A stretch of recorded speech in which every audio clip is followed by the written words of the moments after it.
This is Resonance.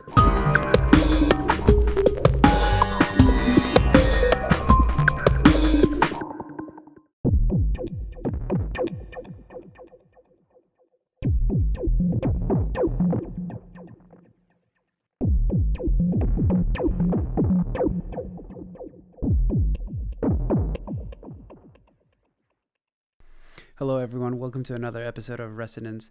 My name is Jose Castillo, and today we're going to be talking about the climate crisis and the prospects for a global Green New Deal that is a blueprint for mobilization and economic investment at the transnational level to fight global warming and catastrophic prospects for the future. I've created some nice graphics for you all today, and I hope you enjoy it. This is a dark, kind of a bummer theme, but I don't want to ostracize or lead anyone to inaction. If anything, I want to empower you into thinking that there's hope and there's sane and concrete plans and policy to be implemented in the future to prevent chaos. So I want to start this episode showing you where I'm getting the blueprint and the analysis.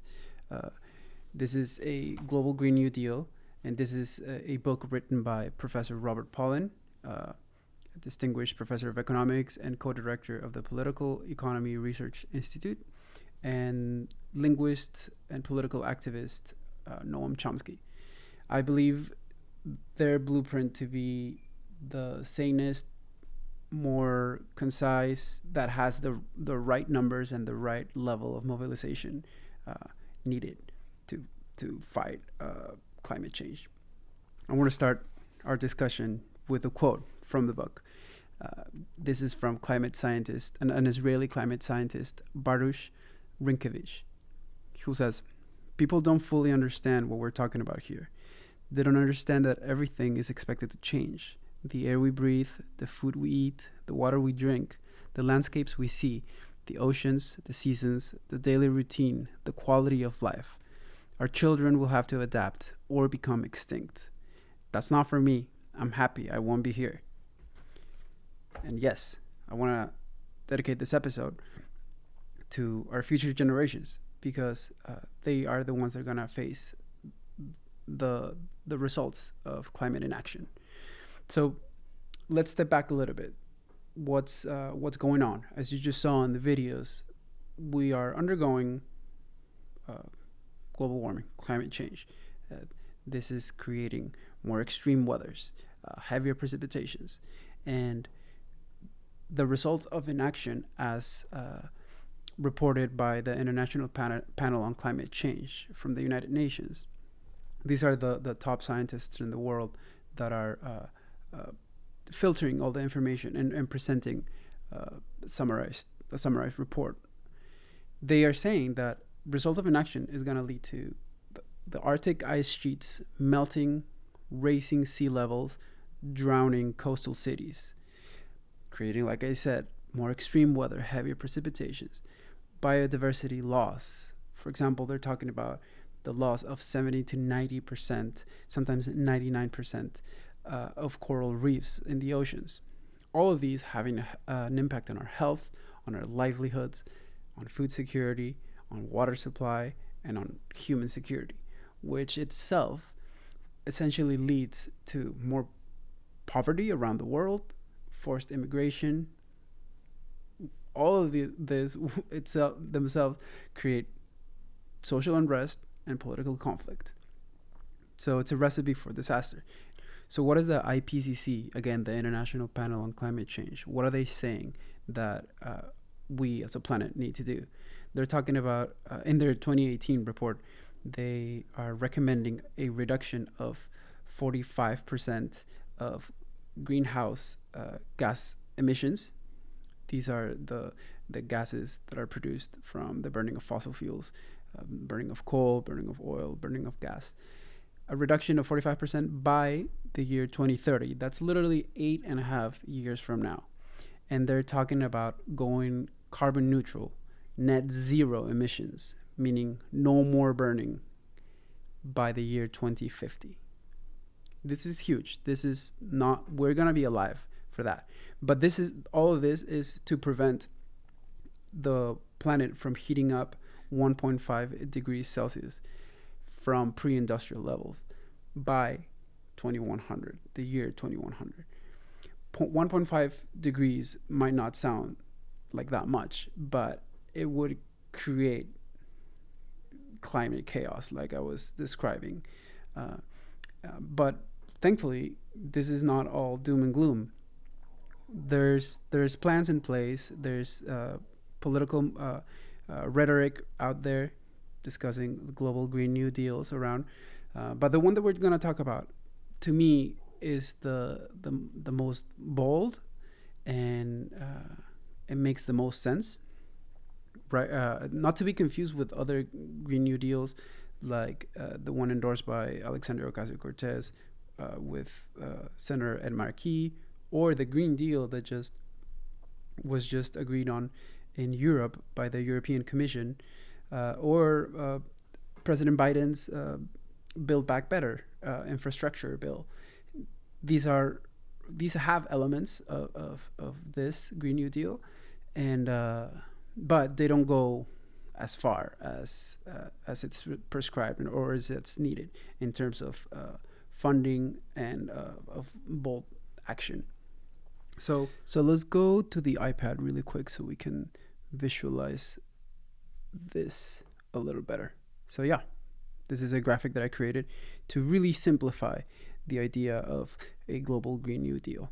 Think of it as, of course, a three-part program: global in terms of transnational cooperation and international development; green in terms of the massive transformation that our electric grid and our transportation and all of our energy consumption is gonna take place.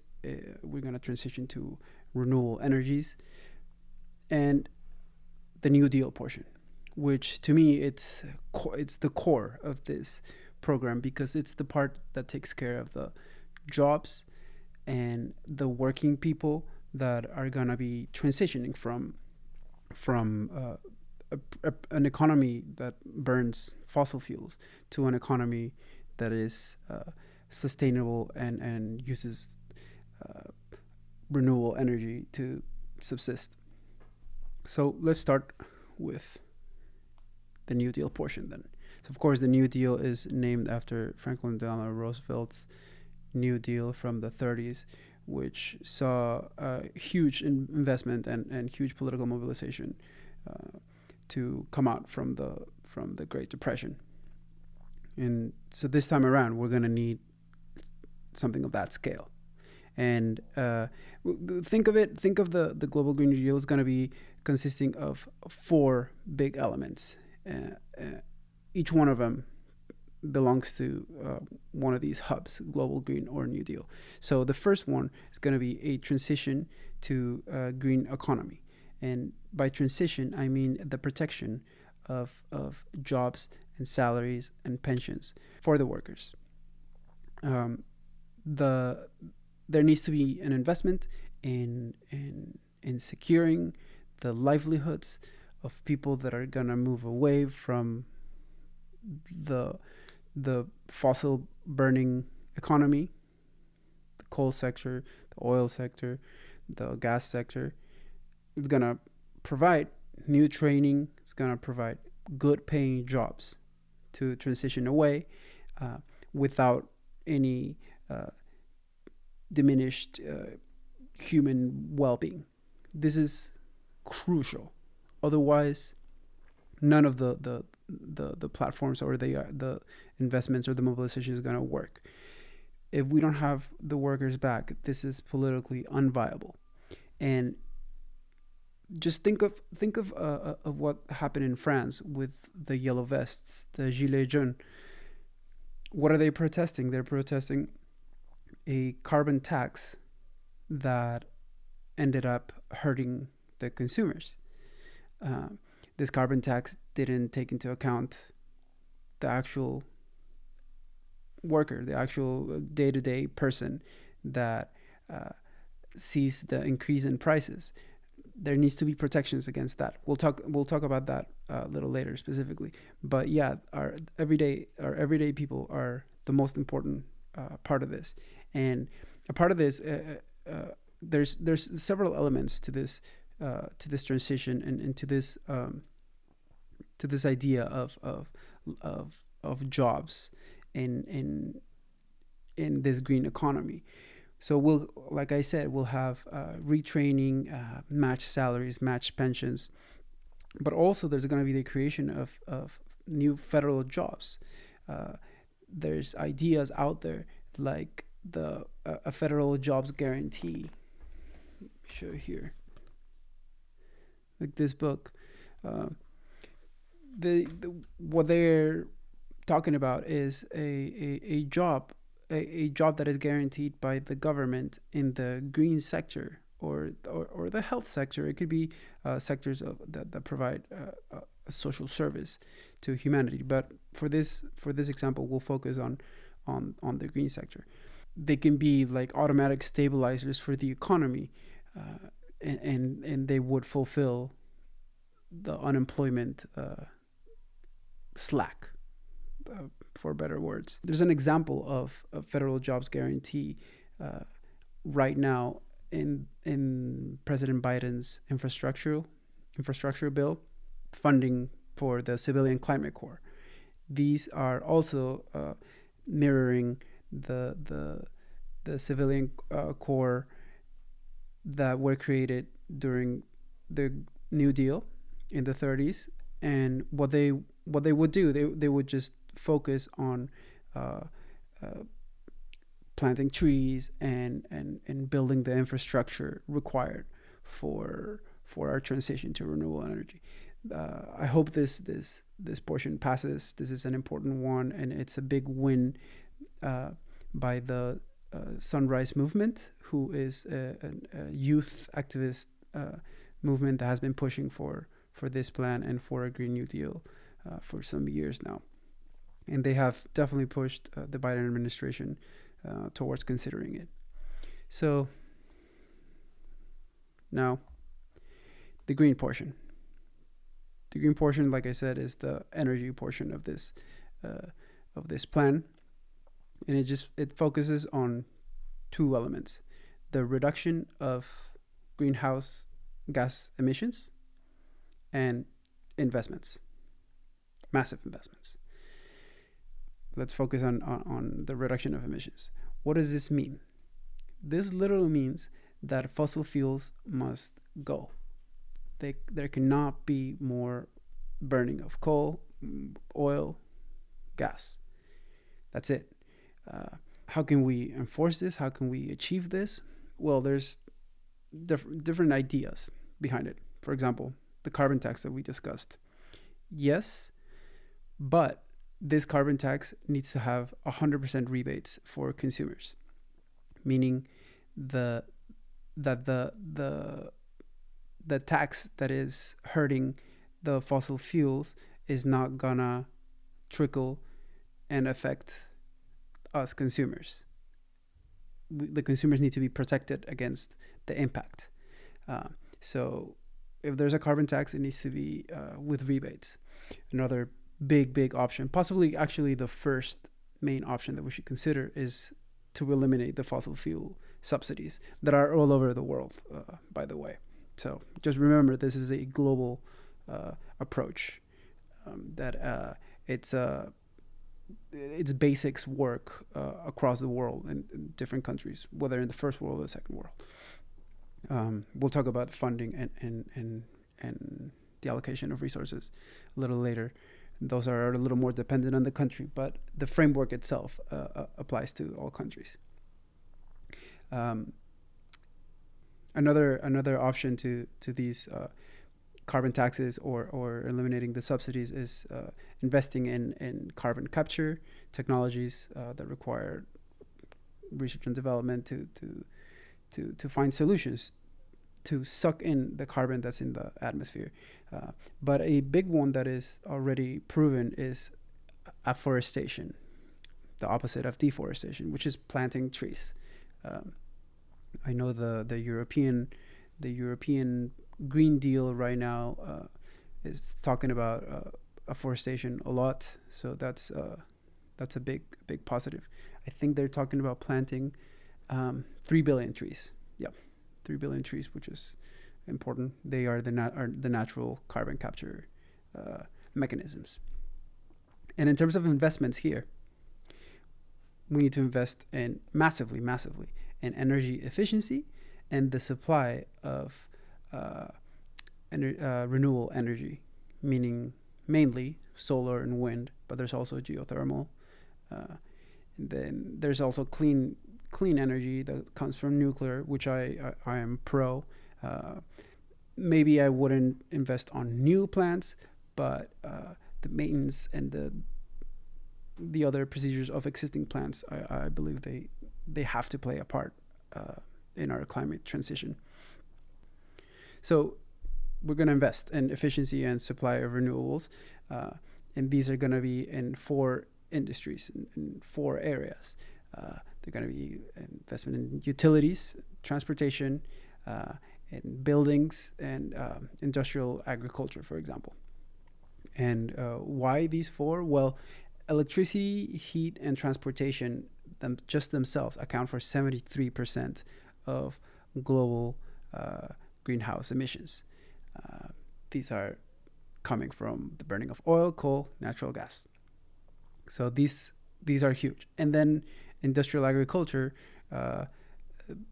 it accounts for between 18 to 25% of greenhouse emissions, half of them being deforestation. So if we focus on utilities, we're going to be investing mainly in solar and wind. But of course, we're going to consider also the maintenance of nuclear plants, maybe not investing in new ones, but they do have to play a part in them. I am not against nuclear. It's a clean energy with lower risk, not as safe as solar and wind, of course. So yeah, in terms of solar and wind, solar has come 80% down in price in 8 years. It's literally cheaper than coal or natural gas all over the world right now. And we're estimating a 50% reduction in 9 years in terms of price. So it's already cheaper, and it's going to get even cheaper. The economic opportunity is there, clearly. Then transportation, we're going to invest in electrifying cars, of course, and investing in public transportation and infrastructure, which means the charging of these vehicles and the maintenance and all of that. This needs to happen in partnership with the private sector, of course, who has already a big head start. For example, the Tesla superchargers for their electric cars are incredible, and they're way ahead of the competition. I believe in the United States right now there's, or all over the world, not 100% sure, but I know there's 25,000 superchargers, which are the top class A electric car chargers at this point. So this needs to happen, in cooperation with the private sector. Ford just released the F-150, the Lightning, I believe. It's their truck. It's fully electric, and more to come. The third investment is going to be in buildings. We're going to talk. We have to get involved with retrofitting, making our buildings less energy hungry and smarter. And lastly, we need to invest in agriculture. Right now, like I said, industrial agriculture accounts for 18 to 25% of greenhouse emissions. First of all, the biggest impact that we can have on this is to stop deforestation and transition to organic farming and better land utilization.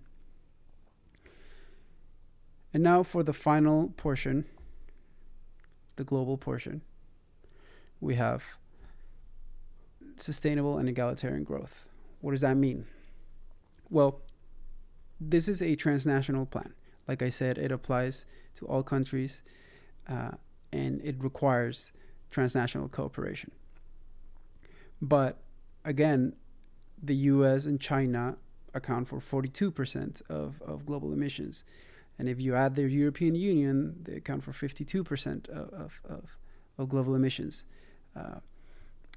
There's 48% left. So even if just these three regions fully transition and become net zero by 2050, if the rest of the world, the rest of the 48%, doesn't do anything, we will not achieve the results that are needed to prevent climate catastrophe. So this 48% matters a lot. There are options out there for funding this. There's ideas like a Green Marshall Plan, for example, which also echoes the mobilization after World War II, where the United States invested a lot in Europe and Japan to bring their economies back up and help them from the after-war pains. There's foreign investment. We need to incentivize foreign investment in the renewable energy sector. That's clear. In this specific plan by economist Robert Pollin, he called for green bond financing, meaning that for example, the Federal Reserve, the Central Bank of the United States, and the European Central Bank buy green bonds from countries in the developing world, from India, from Latin America. They buy these bonds, and by buying these bonds, they are sending money there.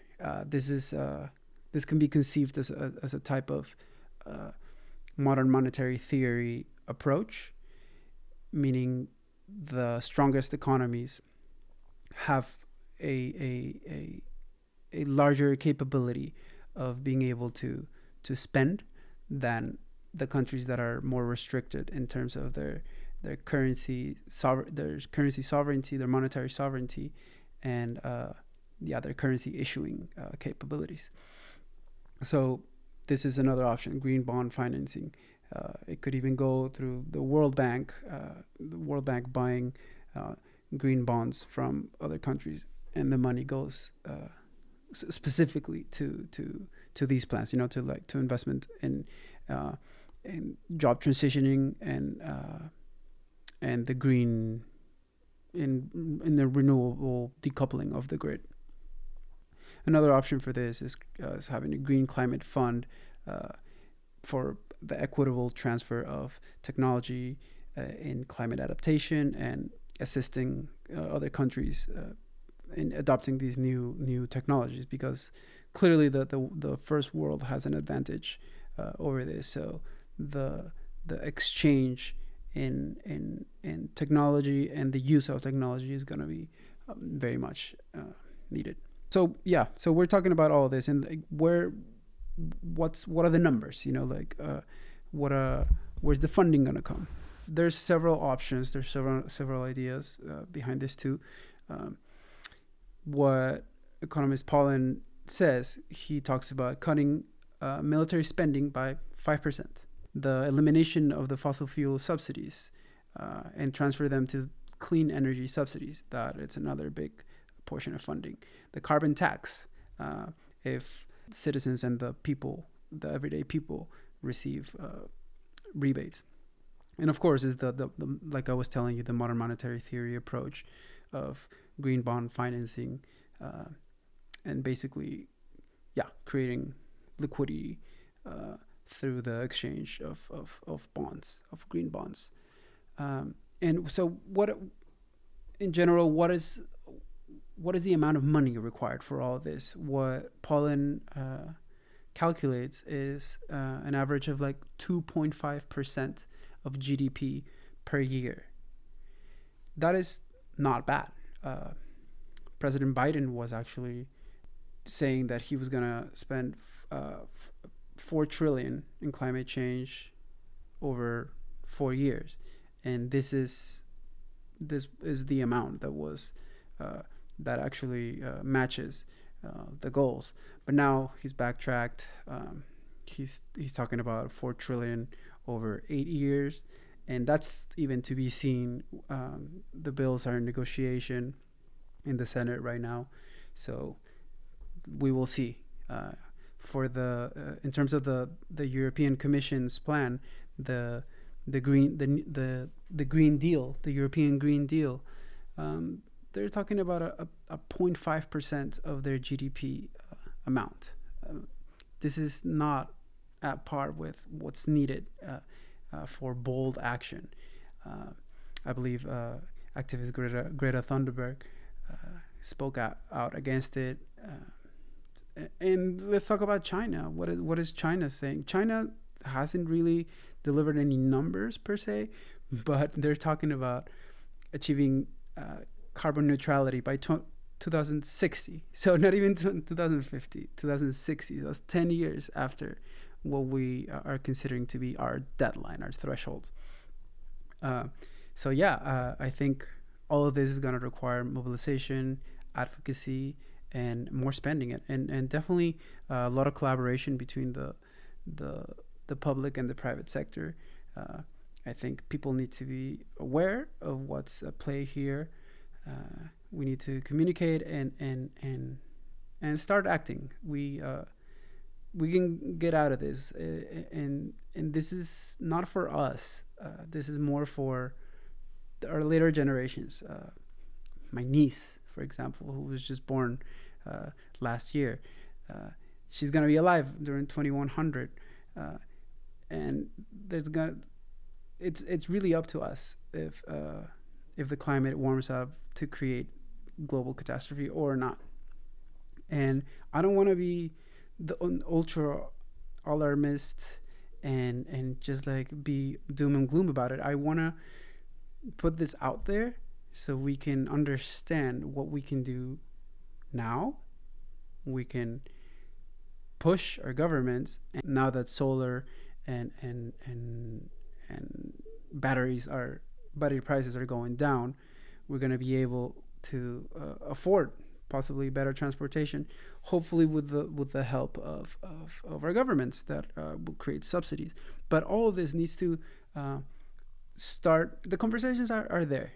Even the term global Green New Deal, going back the last slide, think of it as, forget about maybe the name Green New Deal. Maybe that irks you. Maybe you don't resonate with that framing. Think of it as development, international development, energy, and jobs. These jobs are investments in our economy, in our people, and they're gonna provide a better future for our children, my niece, our grandkids. We need to think of them if we want to leave them a livable planet. So I just want to leave you with that. I hope you all consider this plan as a viable one. Do your research, talk to more people, and let's start mobilizing. Let's start trying to push our administrations, our different governments, our different political entities to commit to a bold global Green New Deal, or a bold green plan, or call it whatever you want. A bold investment in our people to transition to a renewable future, and a sustainable one for our future generations. Thank you very much, and I will be seeing you soon.